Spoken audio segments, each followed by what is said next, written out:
¿Qué tal? Muy buenas noches, bienvenidas y bienvenidos a su programa Mirada Crítica. Híjole, mil perdones por este retraso, hubo unos problemas técnicos y bueno, afortunadamente se pudieron solucionar. Hubo un momento hasta que pensamos que a lo mejor ya no podía hacerse, pero aquí estamos. Hoy es lunes 7 de diciembre de 2020. Bienvenidas y bienvenidos. Hoy vamos a tocar dos temas. El primero tiene que ver con una entrevista que apareció en el periódico La Jornada sobre la corrupción con Peña Nieto. Y después, pues, vaya, por fin se le metió un gol a Monsanto por ahí, aunque bueno, lo vamos a ver un poquito más detenidamente después. Para empezar con el primer tema, el de Santiago Nieto, con una entrevista, pues ahora sí que su casi tocayo de apellido Peña Nieto. El viernes pasado, les decía, la entrevista la publicó, la realizaron Roberto González Amador e Israel Rodríguez, precisamente al titular de la Unidad de Inteligencia Financiera, Santiago Nieto, de la que pues creo que podemos obtener información muy interesante sobre aspectos de la corrupción, los alcances y los niveles de participación que hubo en el sexenio anterior. Fíjense, de esa entrevista resaltamos, bueno, o nos parecieron a nosotras y a nosotros varios puntos muy importantes de destacar.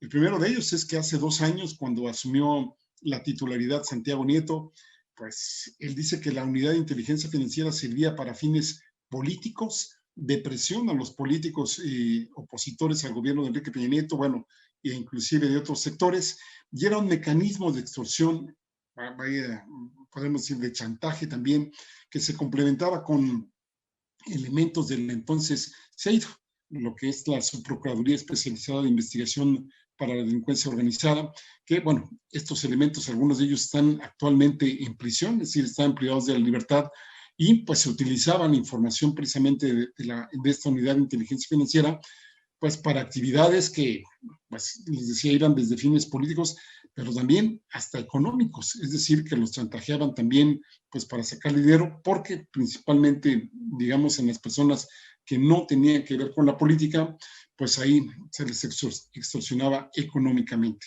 porque así lo narra Santiago Nieto, diciendo a ciudadanos con flujo de efectivo importante. También dice Santiago Nieto que encontró listas de personas que eran investigadas, entre ellas menciona a periodistas.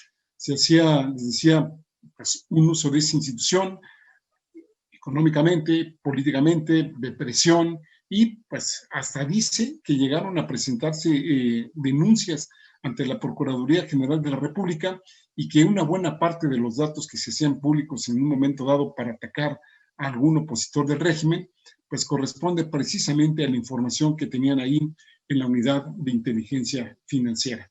Imagínense ustedes que de repente pues les llegara por ahí algún correo electrónico o les llegara algún agente de la PGR, de la entonces PGR, les dijera, pues usted tiene una investigación abierta, ya le captamos estos datos, y si no, copela, cuello, como diría pues ahí el tristemente célebre Javier Lozano con Shenli Llegón, ¿no? Imagínense.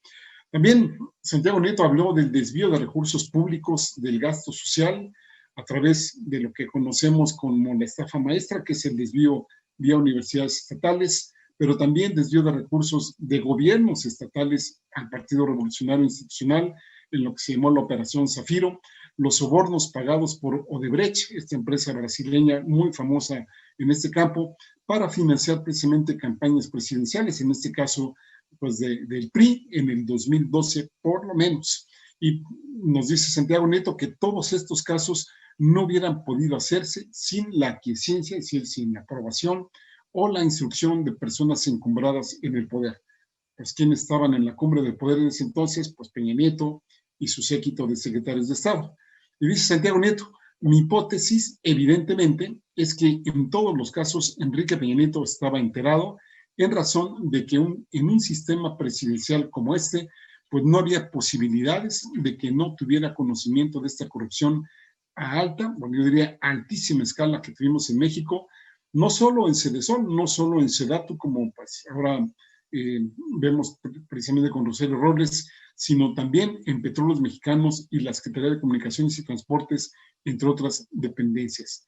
Y aquí, dijo Santiago Nieto, se permitió el desvío de miles de millones de pesos de recursos públicos. Otra de las cosas que estuvo aportando ahí en la entrevista que se publicó en este periódico es que la información aportada por Emilio Lozoya, que ya recordemos es señalado de participar en los sobornos de Odebrecht y que ya sabemos ofreció aportar información a las autoridades, pues permitió ampliar la investigación a 70 personas, 70, algunos en etapa de análisis, es decir, el proceso, otros ya en etapa de denuncia penal, otros en vista administrativa, otros ya con bloqueo de cuentas y solicitudes ante la ahora Fiscalía General de la República. Ya sabemos que entre las 70 personas está precisamente Luis Videgaray. Recordemos que él fue secretario de Hacienda y Crédito Público y también fue aprendiz de la Secretaría de Relaciones Exteriores. Y también estuvo por ahí David Pechina, que ya lo narrábamos el otro día, su encuentro que tuvo ahí, pues, ahí con el gobernador ahora de Querétaro, ahí en algunos de sus pleitos, pidiendo los moches respectivos.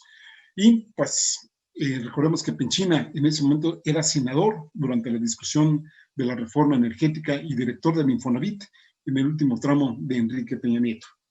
También mencionó Santiago Nieto que la investigación que realiza, en general, en términos generales, suponemos, o por lo menos la de la estafa maestra y la de la operación Zafiro, pues es supranacional, es decir, que va más allá de nuestra república, que tiene contacto permanente con las 164 unidades de inteligencia financiera de todo el mundo, a partir del grupo Egmont, que es el que reúne a las áreas de inteligencia financiera de los distintos países, y también mencionó que tiene colaboración con agencias de Colombia, de España, de Reino Unido, de Canadá y en Estados Unidos por conducto de la DEA y del FBI.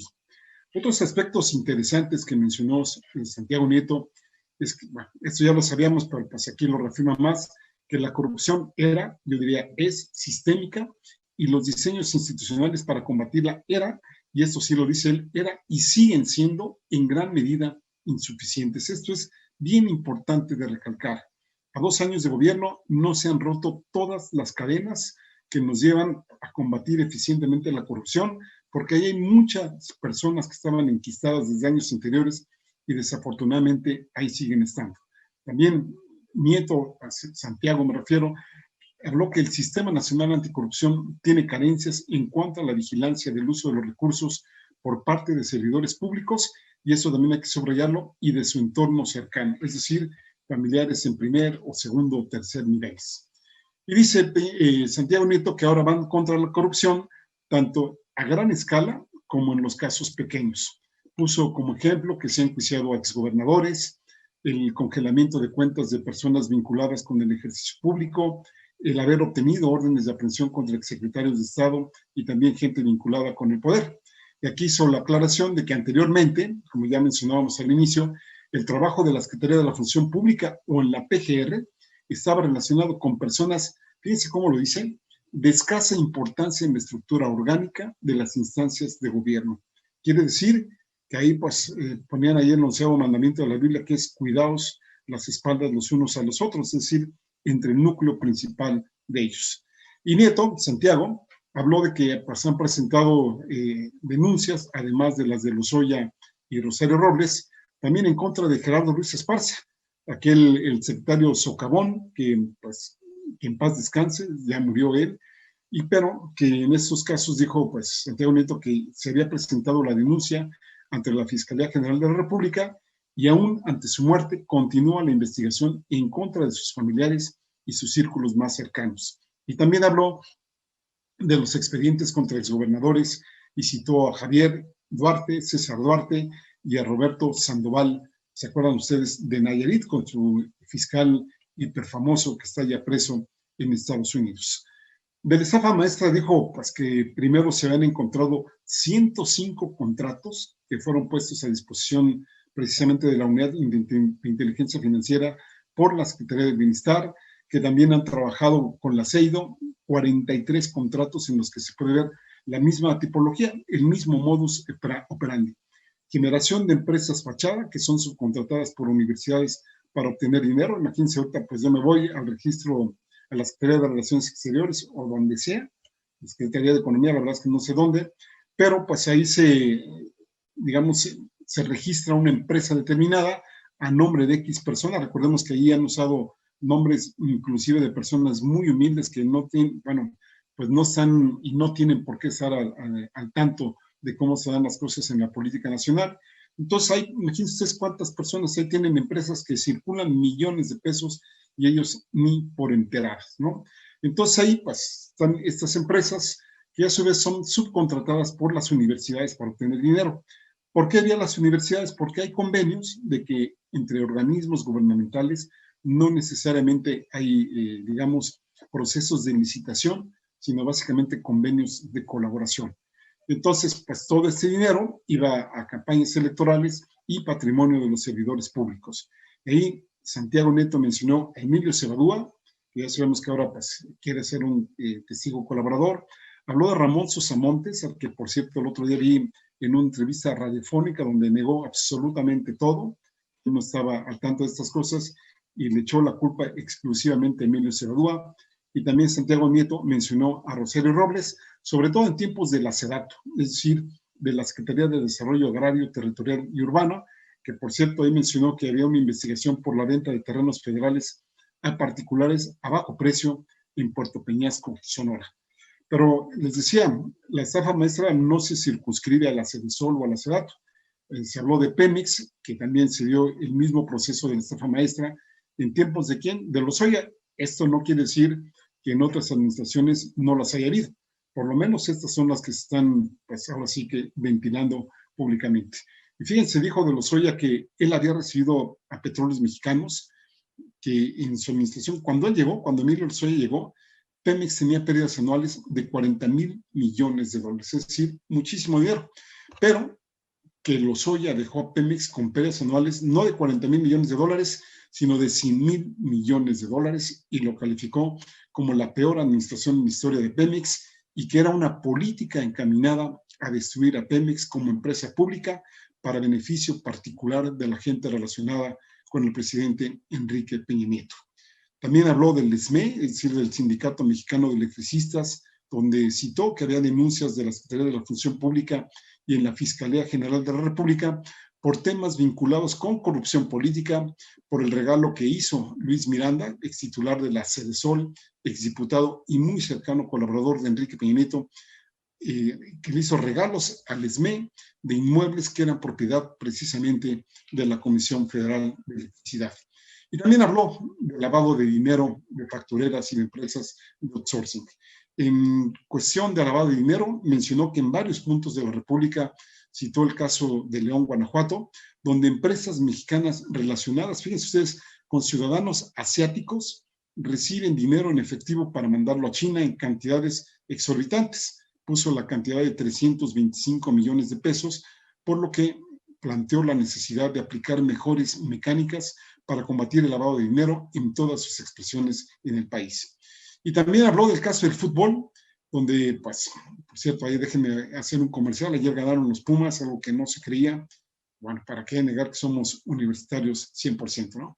Bueno, el caso del fútbol, perdón por los que le van al Monterrey, también hay que decirlo, bueno, mencionó que había un convenio con la Liga Mexicana de Fútbol y que con eso han tenido acceso a las bases de datos para revisar si cumplen con los parámetros establecidos en la normatividad interna de la Federación Mexicana de Fútbol. Ha presentado una denuncia precisamente sobre el equipo Cruz Azul, donde hubo transferencias y desvíos por más de 1,300 millones de pesos hacia Estados Unidos y la adquisición de bienes inmuebles en el extranjero. Ojalá y se siga esta investigación que se tiene en este club deportivo. Y sobre las factureras y empresas de outsourcing, mencionó que se están investigando, que se han presentado 53 denuncias, 30 relacionadas con empresas fachadas y 15 vinculadas con empresas factureras, aunque están trabajando 43 adicionales que les mandó precisamente el sistema de administración tributaria. También habló que tienen 8 investigaciones sobre el outsourcing, que por cierto incluyen un grupo muy famoso que se llama JIM, ¿sí? Es del empresario Raúl Beiruti, si lo estoy pronunciando bien, que bueno, nada más para que nos enteremos, es un conglomerado de 60 empresas, que además, fíjense cómo le llaman, si ustedes revisan ahí su página de internet, se encargan de la gestión del capital humano. Qué manera tan capitalista de decir, bueno, se encargan pues de reclutar personas para determinados empleos, seleccionarlas, capacitarlas, etcétera. Ven cómo hasta en eso nos roban la esencia del ser humano, ¿no? Gestión de capital humano, e incluyen negocios en el sector restaurantero, financiero, tecnológico y de medios de comunicación. Para terminar este bloque, ¿qué podríamos decir? Pues yo me centraré en algunas ideas. Por ejemplo, pues son muchos indicios de que el expresidente Enrique Peña Nieto y buena parte de su gabinete está muy metido en estos temas. Y esto válido desde que Enrique Peña Nieto fue gobernador del Estado de México. ¿Cuánto habrán robado de manera legal? Porque sí lo pueden hacer. Ahí está, bueno, la estafa maestra porque esta se reconoció, pero imagínense cuántos procesos no habrá ahí atrás de esto y cuántos también de manera ilegal aquí en México. Por lo pronto ya sabemos que están en la mira, eso suponemos, ojalá que no estemos cometiendo un error ni una ingenuidad. Están en la mira Peña Nieto, Videgaray, ya hay varios testigos colaboradores, le mencionábamos a Lozoya, a Cienadúa, varios funcionarios de Cedesol y de la propia Sedatu, y parece ser que próximamente, como lo hablábamos en otro programa, estará también Rosario Robles. Fíjense qué cinismo. Alguna vez el presidente en su tiempo, Enrique Peña Nieto, dijo que él y su gobierno no amanecían pensando en cómo joder a México. Quizá tenía razón el expresidente porque ya lo habían jodido o ya tenían la respuesta de cómo joderlo. Y aquí, pues no nos queda más que decir bien por el controvertido Santiago Nieto. Ahora sí, después de 25 años, la unidad de inteligencia financiera está funcionando, que siga mejorando su desempeño y su resolutividad, que sea para terminar con las corruptelas y la impunidad y ya no más para encubrir o perseguir según le convenga al poder. Y también que la Fiscalía General de la República esté a la altura. ¿No les parece? Vamos a hacer una pausa y continuamos aquí en Mirada Crítica.